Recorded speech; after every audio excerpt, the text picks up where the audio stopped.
Operation Sindoor success అయింది. Operation Sindoor పై పలువురు కేంద్ర మంత్రులు ప్రముఖులు సోషల్ మీడియా వేదికగా స్పందిస్తున్నారు. ఆపరేషన్ సింధూర్ అనంతరం భారత్ మాతాకి జై పేరుతో పలువురు కేంద్ర మంత్రులు ప్రముఖులు సోషల్ మీడియాలో పోస్టులు పెడుతున్నారు. పహల్గాం దాడికి బాధ్యులను జవాబుదారీగా ఉంచేందుకు కట్టుబడి ఉన్నామని భారత్ వెల్లడించింది. దాడులకు సంబంధించి పూర్తి వివరాలను త్వరలోనే వెల్లడిస్తామని రక్షణ శాఖ ప్రకటించింది. భారత ప్రభుత్వం ప్రకటన అనంతరం ఇండియన్ ఆర్మీ స్పందించింది. న్యాయం జరిగింది అని ఎక్స్ లో పోస్ట్ చేసింది. మెరుపు దాడులకు సంబంధించినటువంటి వీడియోలు సోషల్ మీడియాలో వైరల్ గా మారాయి. అయితే దాడులు చేపట్టిన ప్రాంతాలకు సంబంధించిన వివరాలను భారత సైన్యం ఇంకా వెల్లడించలేదు. మరోవైపు భారత్ లోని శ్రీనగర్, జమ్మూ, అమృత్సర్, ధర్మశాల, లేక్ విమానాశ్రయాలను భారత్ మూసివేసింది. మరోవైపు భారత్ దాడులను పాక్ సైన్యం ధృవీకరించింది. Pak DG ISPR lieutenant general Ahmed Sharif Chaudhry స్పందించారు. పాక్ లోని కొట్లీ, మురిట్కే, బహవల్పూర్, ముజఫరాబాద్ ప్రాంతాల్లో ఈ దాడులు జరిగినట్టుగా తెలిపారు. ఈ దాడుల్లో 3 చనిపోయారని, 12 మందికి గాయాలన్నట్టుగా పాక్ ఆర్మీ పేర్కొంటోంది. ఇండియన్ ఆర్మీ మెరుపు దాడులపై పాకిస్తాన్ ప్రధాని షహబాజ్ షరీఫ్ రియాక్ట్ అయ్యారు. పాకిస్తాన్లోని 5 ప్రాంతాల్లో దాడులు జరిపినట్టుగా తెలిపారు. పాక్ ప్రధాని ప్రకటన తర్వాత సరిహద్దులోని పూంచ్, రజౌరి సెక్టార్లలో పాక్ సైన్యం కాల్పులు ప్రారంభించింది. ఆ వెంటనే భారత్ సైతం కాల్పులు మొదలుపెట్టింది. ఎల్ఓసి వెంట ఇరు దేశాల సైనికుల కాల్పులతో ఉద్రిక్త వాతావరణం నెలకొంది. దాడులు జరిగినటువంటి ప్రాంతాల్లో మురిట్కే టెర్రరిస్ట్ గ్రూప్ లష్కర్ ఏ తోయిబాకు హెడ్ క్వార్టర్స్ గా ఉంది. ఇక పంజాబ్ ప్రావిన్స్ లోని బహవల్పూర్ లో మసూద్ అజార్ నేతృత్వంలోని జైషే మహమ్మద్ స్థావరం కూడా ఉంది. ఈ స్థావరంపై కూడా కాల్పులు జరిపారు భారత సైన్యం.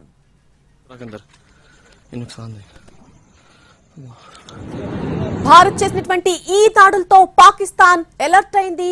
లాహోర్, సియాల్కోట్ ఎయిర్పోర్ట్లను 48 గంటల పాటు మూసివేసింది. భారత్ ప్రతీకార దాడులు చేపట్టిన అనంతరం భారత భద్రతా సలహాదారు అజిత్ దోవల్, అమెరికా భద్రతా సలహాదారు మార్కో రూబియోతో మాట్లాడారు. దాడుల సమాచారాన్ని ఆయనకు వివరించారు. దాడుల అనంతరం భారత ఎయిర్ డిఫెన్స్ వ్యవస్థలు అప్రమత్తమయ్యాయి. పాక్ నుంచి ఎలాంటి ప్రతిస్పందన ఎదురైనా సరే నిలువరించేందుకు సరిహద్దుల వెంట ఎయిర్ డిఫెన్స్ వ్యవస్థలు మోహరించాయి. 1971 తర్వాత తొలిసారి పాకిస్తాన్ భూభాగంలో దాడులు జరిపింది భారత్.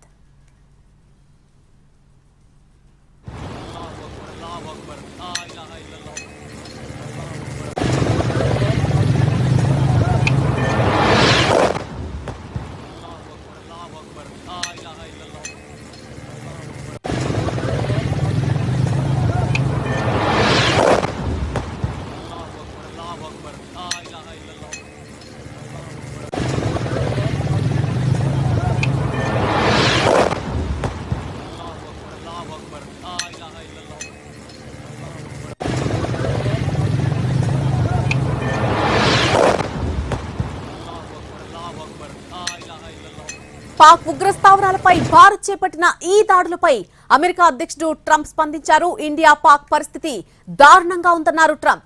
ఉద్రిక్తతలు తగ్గించుకోవాలని ఇరు దేశాలకు సూచించారు. దీనికి వీలైనంత తొందరగా ముగింపు పలకాలని అన్నారు. ప్రపంచానికి శాంతి కావాలని, ఘర్షణలు వద్దని అంటున్నారు ట్రంప్. ఆపరేషన్ సింధూర్ ను ప్రధానమంత్రి నరేంద్ర మోడీ ప్రత్యక్షంగా పర్యవేక్షించారు. పాకిస్తాన్లోని 9 ఉగ్రవాద స్థావరాలను సైన్యం విజయవంతంగా ధ్వంసం చేసిందని అన్నారు. భారత్ మెరుపు దాడుల నేపథ్యంలో పాక్ సైన్యం సరిహద్దుల వెంబడి కాల్పులకు తెగబడిందని, సరిహద్దుల్లో ఎలాంటి పరిస్థితినైనా ఎదుర్కొనేందుకు వాయు రక్షణ వ్యవస్థ సన్నద్ధంగా ఉందని తెలిపారు మోడీ. ఉగ్రవాద శిబిరాలపై దాడులను భారత ఉన్నతాధికారులు ప్రపంచ దేశాలకు వివరించారు. పాకిస్తాన్లోని ఉగ్రవాద స్థావరాలపై దాడులు చేసినట్టుగా America, Russia, UK, Saudi Arabia, యుఏఈకి సమాచారం అందించారు.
वो बिल्कुल वो है तो जबरदस्त जबरदस्त जबरदस्त माशाल्लाह। माशाल्लाह। इनको बताएं कौन फायर करें।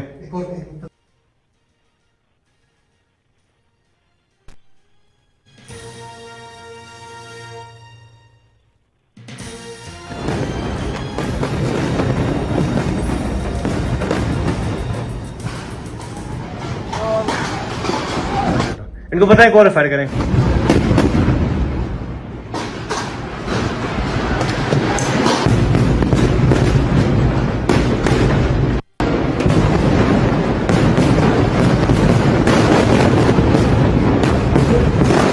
जबरदस्त ఎస్ మనం స్క్రీన్ మీద చూస్తున్న దృశ్యాలు ఉగ్రవాద శిబిరాలపై భారత సైన్యం దాడులు చేసినప్పటి దృశ్యాలు మనం చూస్తున్నాం. ఇప్పటివరకు పాక్ ఉగ్రవాద శిబిరాలపై ఒక్కసారిగా భారత సైన్యం విరుచుకుపడింది. అత్యాధునిక మిసైళ్లతో విరుచుకుపడినటువంటి దృశ్యాలు మనం చూడొచ్చు. మొత్తంగా 9 ఉగ్రవాద స్థావరాలను టార్గెట్ చేసి 9 ఉగ్రవాద స్థావరాలపై ఒకేసారి మిసైళ్లను కురిపించింది భారత సైన్యం. దానికి సంబంధించిన దృశ్యాలు మనం చూస్తున్నాం. భారత్ చేసినటువంటి ఈ దాడుల్లో 80 నుంచి 90 మంది దాకా ఉగ్రవాదులు చనిపోయినట్టుగా తెలుస్తోంది. అయితే దీనిపై ఒక అధికారిక ప్రకటన ఇంకా వెలువడాల్సిన అవసరం ఉంది. కేవలం బహవల్పూర్ లోనే 30 మంది దాకా ఉగ్రవాదులు మట్టుపెట్టింది భారత సైన్యం. మొత్తంగా పాకిస్తాన్ లో ఉన్నటువంటి 9 అగ్ర ఉగ్రవాద సంస్థలన్నింటినీ కూడా ధ్వంసం చేసేసింది భారత సైన్యం. ముజఫరాబాద్, బహవల్పూర్, మురిద్కేస్, సియాల్కోట్, కోట్లీ ప్రాంతాల్లో ఉన్నటువంటి అన్ని ఉగ్రవాద సంస్థల మీద మిసైళ్ల వర్షం కురిపించింది. రాత్రి 1:44 ప్రాంతంలో ఒక్కసారిగా మిసైళ్ల దాడి చేసింది భారత సైన్యం. పాక్ లో ఉన్నటువంటి ఉగ్రవాద శిబిరాలను కూడా వణికిపోయాయి.